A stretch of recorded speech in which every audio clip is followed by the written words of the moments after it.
How big does a little bit of extra return, or maybe even a little bit smaller expenses, make to your overall retirement picture? Well, we got some interesting stats on that, along with some of the latest research. Not really latest, I think this is about a year or two old, but some interesting research we wanted to share on who exactly is a millionaire in America today. So welcome to the program Dollars and Cents, where we help you make sense out of all of life's decisions involving your dollars. We're Central Florida's longest running radio program, coming to you on a variety of networks throughout Central Florida, plus of course our podcast, recently named one of the top 25 financial planning podcasts on the World Wide Web. So make sure you subscribe to us on your favorite podcast platform or social media platform of choice. My name, of course, is Joel Garris.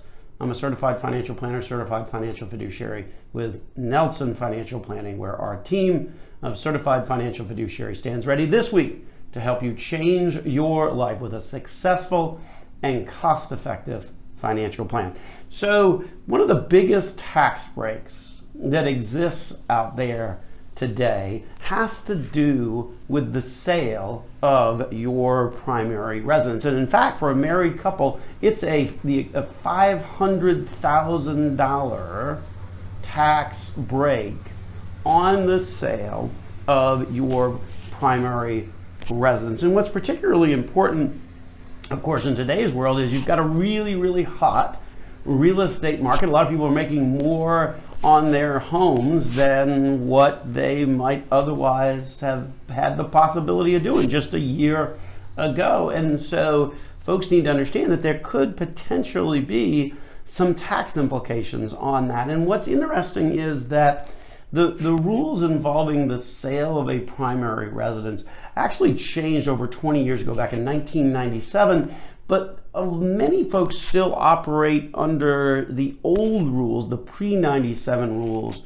when the only option that you had to exclude the gain from your primary residence was one time in your life you were able to sort of quote unquote downsize, sell the big house, go into a smaller house, retire, if you will. And at that point, that step down, if you will, allowed you your one-time lifetime exclusion.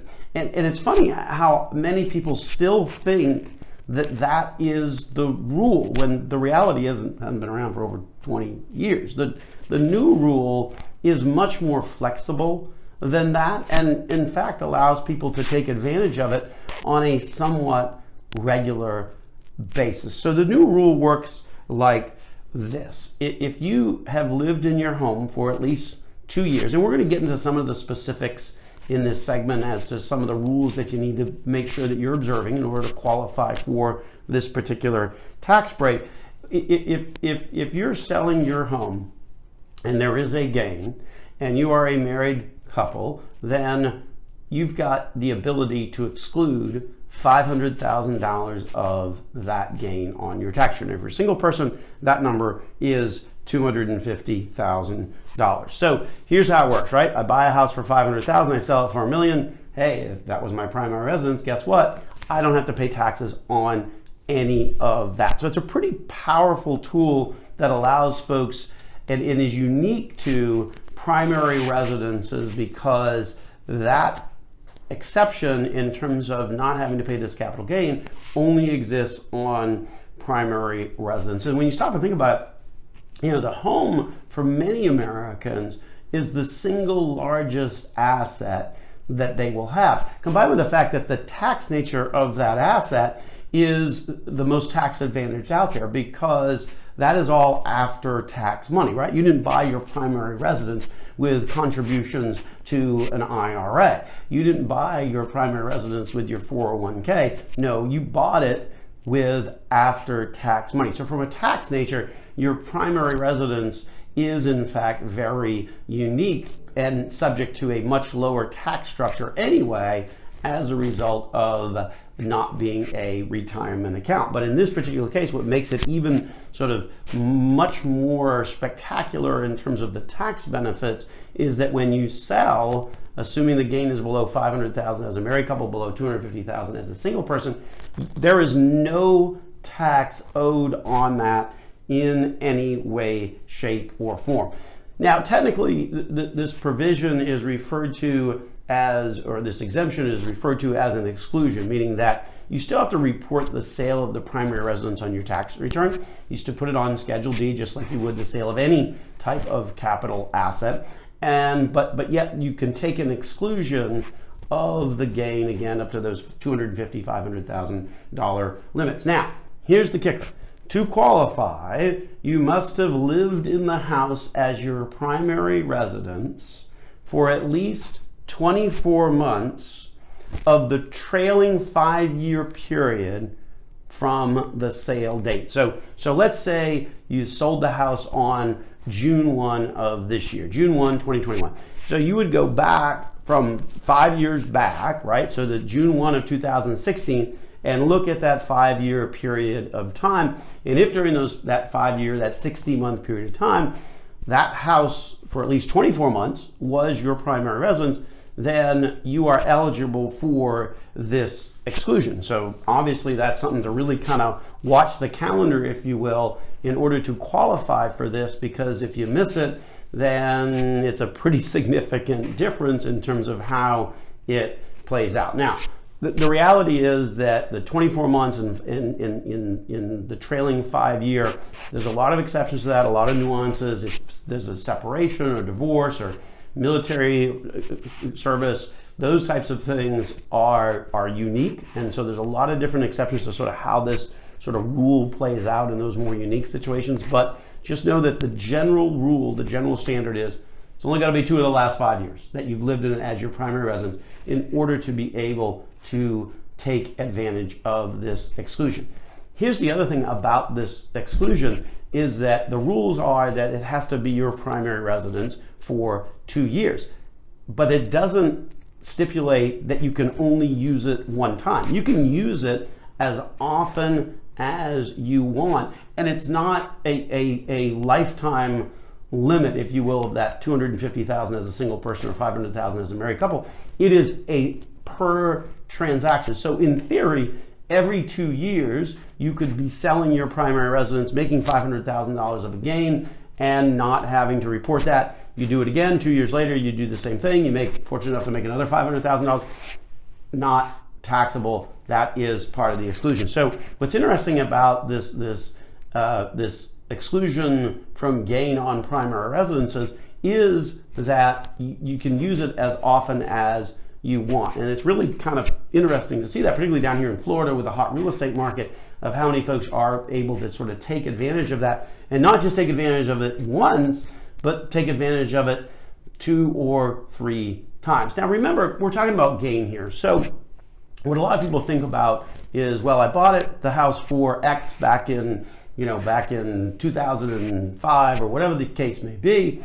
The reality is that to that number, you would add in the cost of the improvement and the cost of the real estate transaction. So oftentimes what people think of as their sort of original basis in their property is much lower than what it is in reality. So when you redo the kitchen or you redo the windows or you do all of those things, all of that adds to the basis. So ultimately, most folks find that, particularly if they've put money into their home, that they wind up sort of shrinking down the amount of that gain anyway, because the gain, like any asset, anytime you sell anything, the gain is measured versus your basis value at the time that you sell it versus your basis. But what goes into basis is not just what you bought it for, but also what you did along the way. So just know that there is some calculations that need to be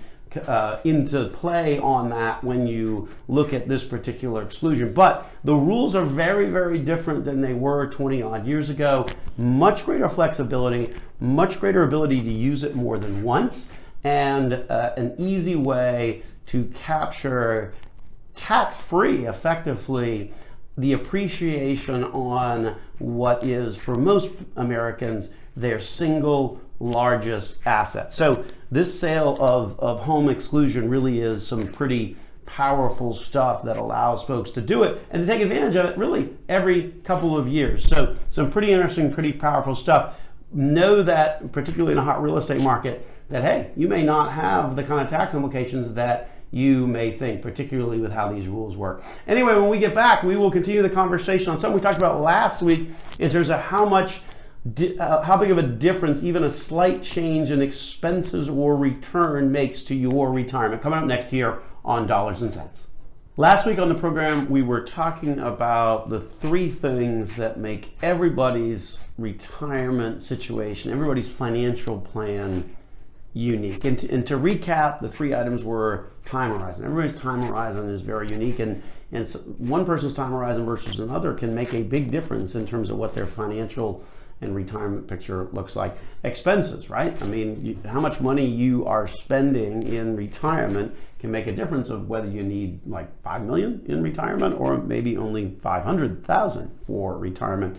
And then lastly, we were talking about the rate of return. The rate of return that you achieve over the course of your time of saving money makes a big difference, of course, over time as to how much money you actually have to spend in retirement. Today, we're going to focus specifically on sort of the rate of return aspect. More importantly, specifically the impact of performance and expenses, because rate of return, of course, includes two things when you think about rate of return, because at the end of the day, as an investor, you want to be measuring your rate of return versus what you're actually getting, right? I mean, it's one thing to say, oh, my gross rate of return is blah, but if your expenses are like 3%, well, then that wasn't really your rate of return, right? So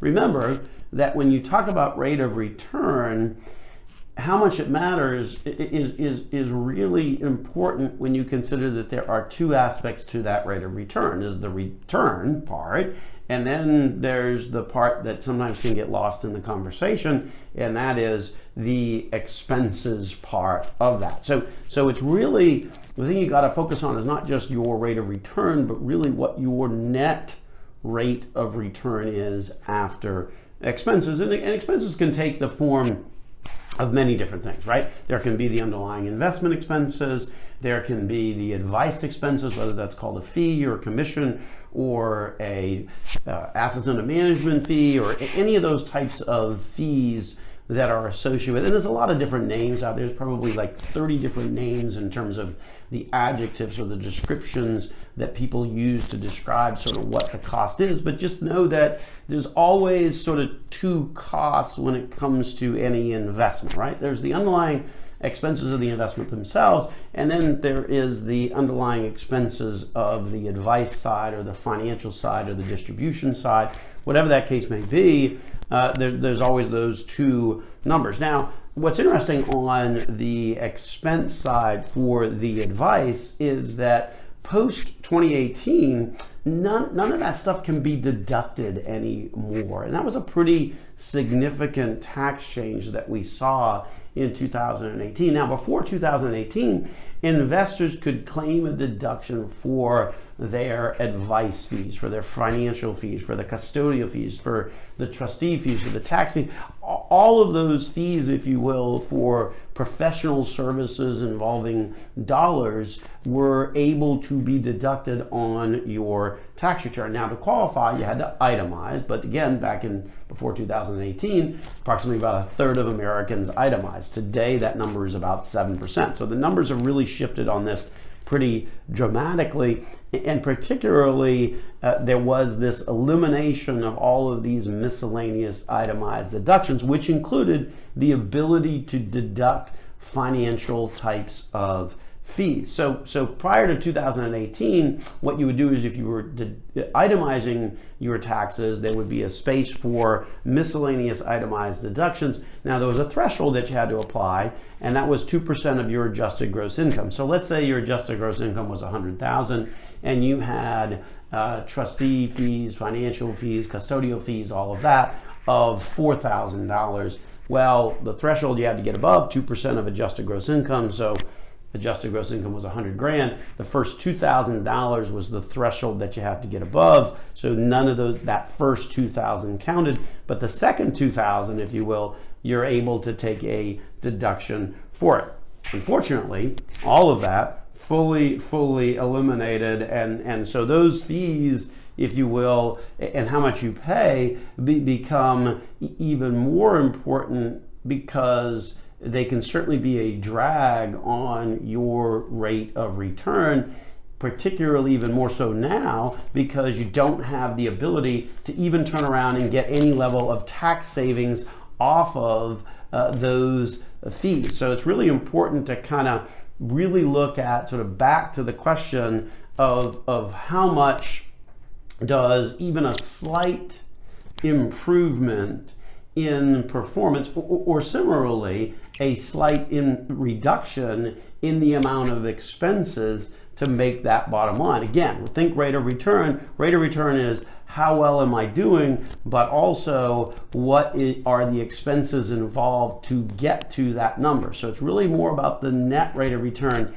not the gross rate of return. Well, the reality is that even a little bit of a difference can make a huge impact in your retirement. And frankly, when I first saw this, it really kind of surprised me, because we're not talking about a significant difference in terms of the numbers, but rather the impact really can be dramatic. So let's paint the background, if you will, on the analysis that we saw that was done on this. And so let's say that you start at the age of 25 and you save 10% of your income, starting out at a normal annual salary of a 25-year-old at $40,000, although at the end of the day that's actually a pretty decent salary, and you keep doing that until age 65. So every year, starting at 25, going to 65, you simply take 10% of your income and put it away.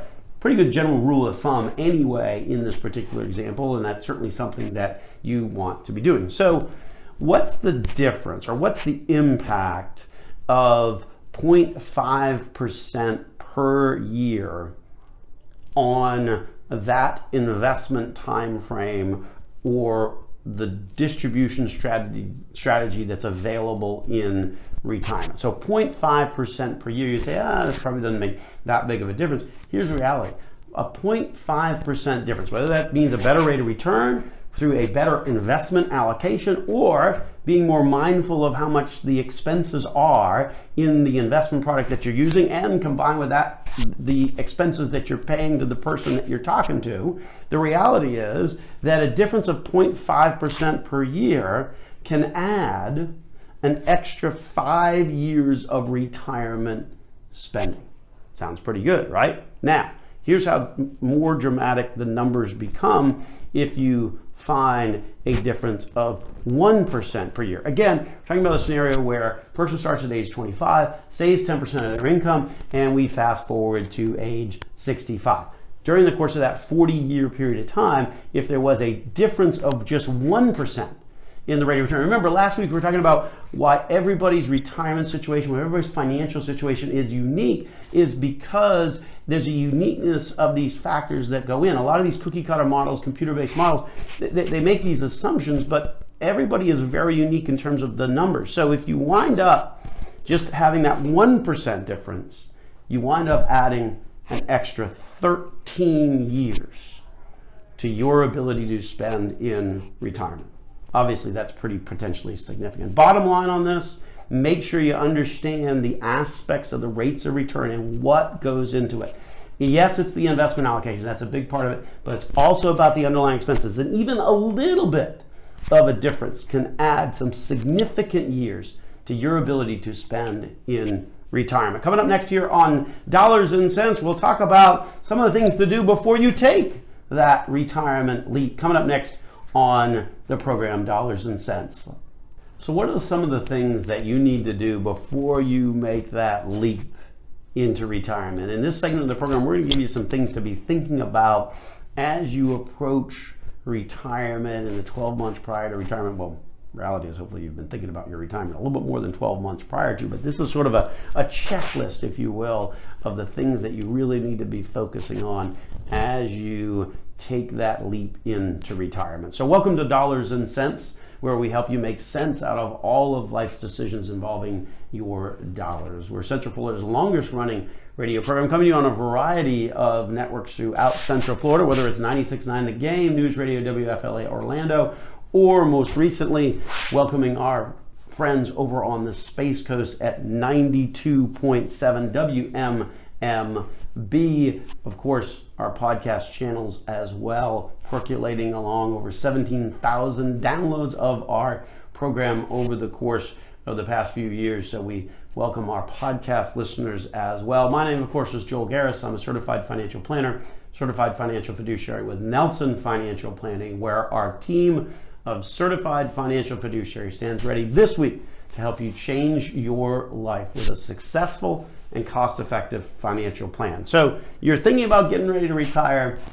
What are some of the things, if you will, what should you be putting on that checklist to make sure that you have thought about some of the more important things before you make that jump into retirement? Well, first and foremost of all, one of the biggest parts of your retirement income is going to be Social Security. So you really want to sort of work through what impact Social Security is going to have and when you should take it, because there's some different years to be thinking about. You can take it obviously as early as 62, but that amount is reduced from what your full retirement age is. So your full retirement age is a little different for folks these days because you've got a group of folks that are sort of going in the transition from 66 to 67.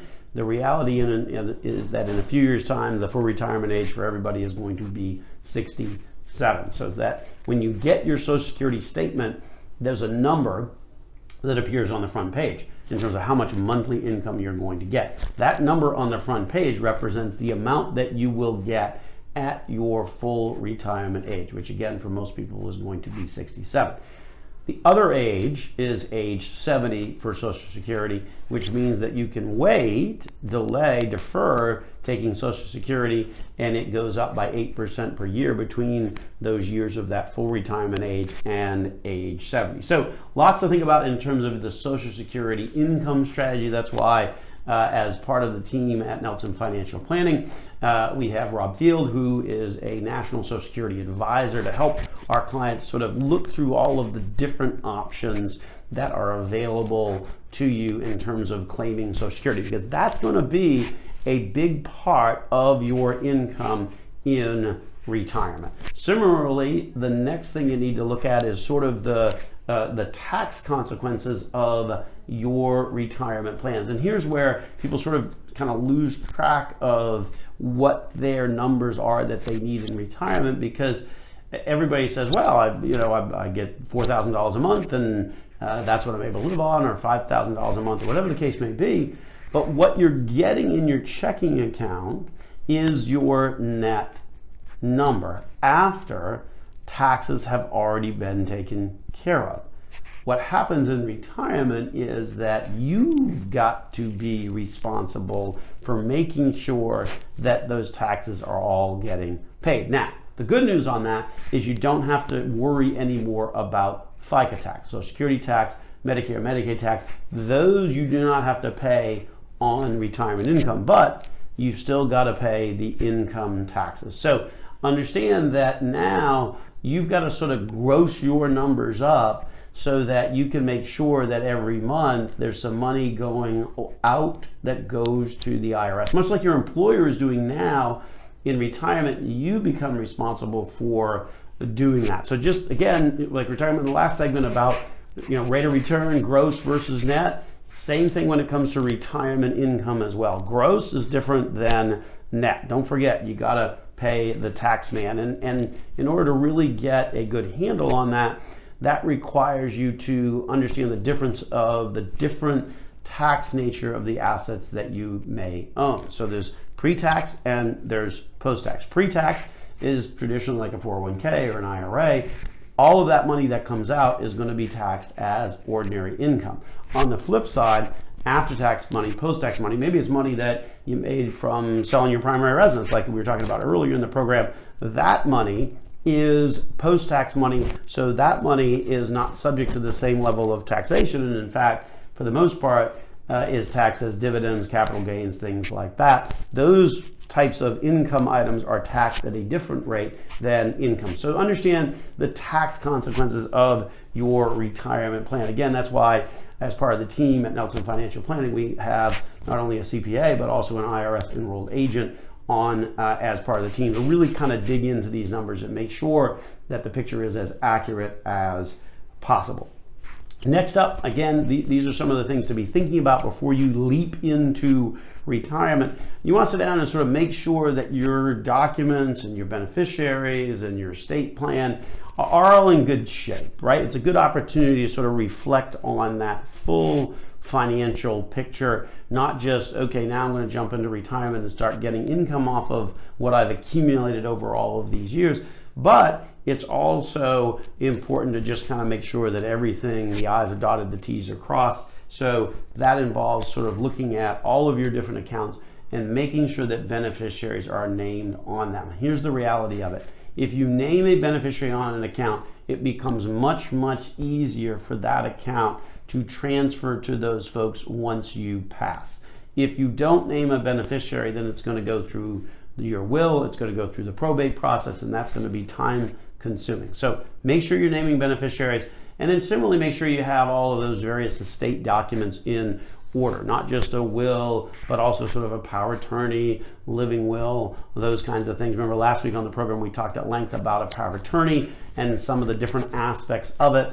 And certainly you want to have those types of documents in place. So another thing to sort of put on the checklist before you jump. And then you obviously want to be looking at your investment allocation, right? If you're about ready to retire, this is certainly something you should have been doing along the way. You're sort of tweaking the allocation as you get closer to retirement. But in basic terms, the investment approach should be shifting from sort of a growth approach to more of a growth and income approach. So ultimately, that transition should have been one that is happening as you get closer to retirement, but certainly you really want to be looking at that investment allocation, particularly as you're about ready to jump into retirement.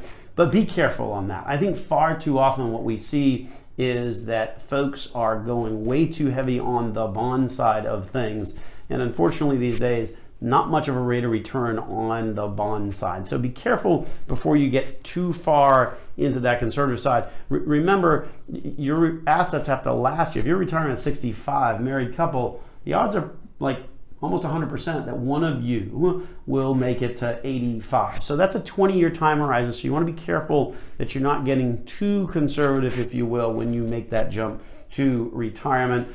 Some of the other things that you may want to be thinking about is your healthcare options, right? That's pretty important because now you're going to be responsible for finding that on your own. Again, that shift from being sort of under an employer versus now it's all you. One of the biggest things that folks have to really do some homework on is this notion of finding the right options for healthcare. It's estimated that the average 65-year-old couple can expect to pay almost $300,000 in medical expenses during their retirement. So important to get the right health insurance. So those are just some of the things that you need to be thinking about or looking at before you make the leap into retirement. With that, we'll take a break. When we come back, we're going to give you some interesting stats on millionaires and what it takes to be one in America today. Coming up next on Dollars and Cents with Joel Garris.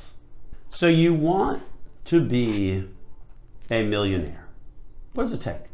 What do you need to have in terms of the background or the expertise, or what does all of that involved. And obviously there's a ton of speculation, right? That you've got to, inherit money, or you've got to go to an Ivy League school, or you've got to be a doctor, lawyer, or Indian chief. That at the end of the day, it's not about the path. It's about making sure that you're inheriting money, or you're getting a big job, or you go to a big school. And what's surprising about some of the latest data is that, for the most part, the average millionaire in America today is an average person with average income and no inheritance. And so we're going to share with you some of the numbers and some of the statistics that have come out of the latest study that's been done on all of this. So welcome back to Dollars and Cents, where we help you make sense out of all of life's decisions involving your dollars. We're Central Florida's longest running radio program. Also happen to be one of the top 25 financial planning podcasts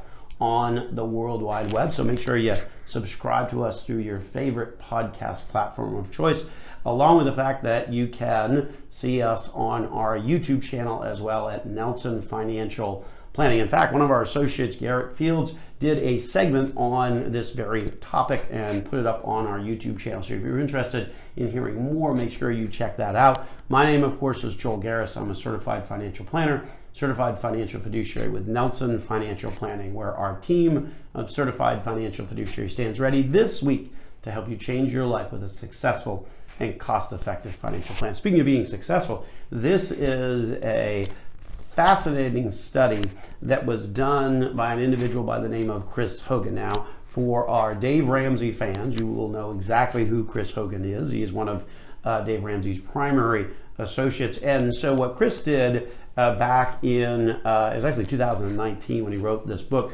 There was a book called The Millionaire Next Door that was published in 1996. Hard to believe that book is that old, but that book wound up being opening up an interesting conversation about who actually is a millionaire in society today. I think we have a lot of preconceived notions that you have to go to a good school, you have to inherit a bunch of money, or you have to be a doctor, lawyer, or Indian chief in order to be able to have that kind of money. And so The Millionaire Next Door, the book that was published back in 1996, sort of went and sort of debunked some of that stuff. But the problem with the book, The Millionaire Next Door, is that it actually had a relatively small sample size. So that was always sort of the knock on it. So in 2019, Chris Hogan, again, as we mentioned, one of the Dave Ramsey's associates, recreated the entire study and in fact pulled information from 10,000 participants. So obviously much larger sample size. And he created a book that wound up being a bestseller entitled Everyday Millionaire. So here are some of the stats from it, which we thought were kind of interesting, and we wanted to kind of share with you on the program today. So those questions, if you will, that we often think, or the assumptions that we make in terms of who has wealth and who doesn't, this book that Chris Hogan did just really debunked each and every one of them. So we'll start with sort of the three main ones, if you will. And the reality is that, when asked the question, or when looking at the analysis of do millionaires inherit their wealth, here's the interesting statistic. 74% of millennials and 52% of baby boomers believe most millionaires inherit their wealth. Well, the data says that assumption or that belief is completely false. Only 21% of millionaires receive any inheritance at all. That means 80% or 79% are able to generate that without any their wealth without any inheritance whatsoever. Just 16% of those that inherit more than 100,000, and a mere 3% inherit 1 million or more. That means that, in essence, 79% of all millionaires are self-made. Yet, the overwhelming assumption in society, 74% of millennials, for example, assume that most millionaires inherit their wealth. The opposite of that is true. 79%, nearly 80%, don't inherit anything at all. Next assumption, or the assumption that I think we make in society, is that, well, millionaires have to go to big schools, right? They have to go to Ivy League schools, and that's the ticket to becoming rich. In reality, if you look at tuition at these schools these days, it's probably a ticket to becoming poor, considering how expensive schools have become. The reality is that the findings in this study, again, this is Chris Hogan's study, 10,000 different participants, so a pretty large sample size. 62% of millionaires graduated from public state schools, and nearly 1 in 10 didn't even graduate from college. Another interesting thing to note when kind of looking at this part of the data, half of all millionaires earned a B average or less in retirement. So they weren't really at the top of the class either. So they went to public schools, they went to public colleges, they didn't go to fancy Ivy Leagues, and at the end of the day, they had mediocre grades. So I guess, you know, that's good news for my son at Auburn, who's, you know, might not be exactly hitting the top level in terms of the grades. That's a conversation that we have on an all too regular basis at the house. But anyway, I digress. So, but just don't share with him this part of the, you know, the bottom line of the studies, because he's going to then say, well, my grades are fine. Anyway, no, he does fine. Anyway, so the next assumption that a lot of Americans make is that millionaires have a high salary, like that's how they were able to accumulate that, is because they were making a ton of money, doctors, lawyers, Indian chiefs, stuff like that. The reality is that only 15% of all millionaires were CEOs, CFOs, or COs, sort of the C-suite people, the leaders in a particular business. Only 31%, so just under a third, averaged a $100,000 annual income. And in fact, a third of all millionaires never earned a six-figure salary. So that's over 100 grand. A third of all millionaires never earn a six-figure salary in a single year of their career. So some pretty interesting statistics in terms of kind of what the typical millionaire is. It really sort of debunks that myth that we all share of, oh, they must have inherited a bunch of money, they must have gone to an Ivy League school, they must have a really important, powerful job that pays a bunch of money.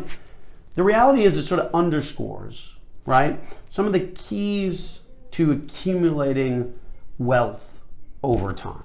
And those keys are concepts that we've talked for years on this program, but I think it boils down to sort of 4 keys, if you will.